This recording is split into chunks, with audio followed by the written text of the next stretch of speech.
Liberals don't want to live around conservatives, and conservatives don't want to live around liberals. And now they're telling the people who, the team that lost the election was insisting that it's okay to cut your family off for Thanksgiving. And not, yeah, that was one of the craziest things that I've seen among all these maps that some people joke about, but I think a lot of people were serious, where it was like, hey, can we just like merge with parts of Canada, even though they're going through a similar thing? Like if you look at the center of Canada, you look at the rural and suburbs of Canada, they're purple. They are. I think what we've seen communication wise is that we now have an expectation. And this is why I like having like a mixed company. I like having conservatives around. I like having liberals around. I like having libertarians, and I like hearing everybody. But that's your invitation, Marcus. We want to talk to you. But you're invited, Marcus. But I'm the weirdo. What's normal now is the expectation of ideological purity or near ideological purity with the people around you, with your coworkers, with your neighbors.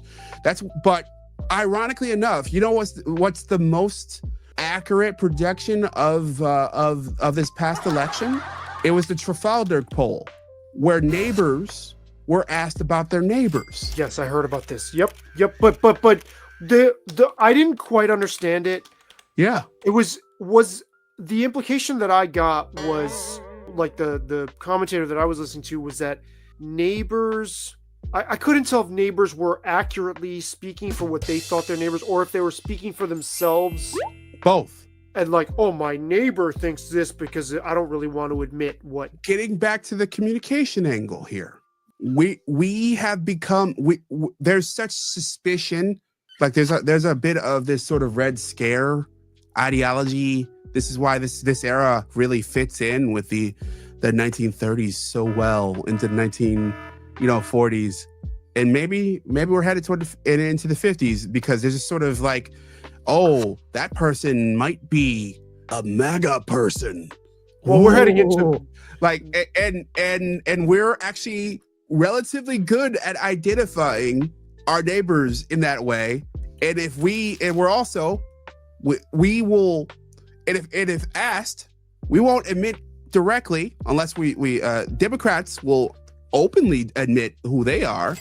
Everybody else was like, oh, my neighbor is.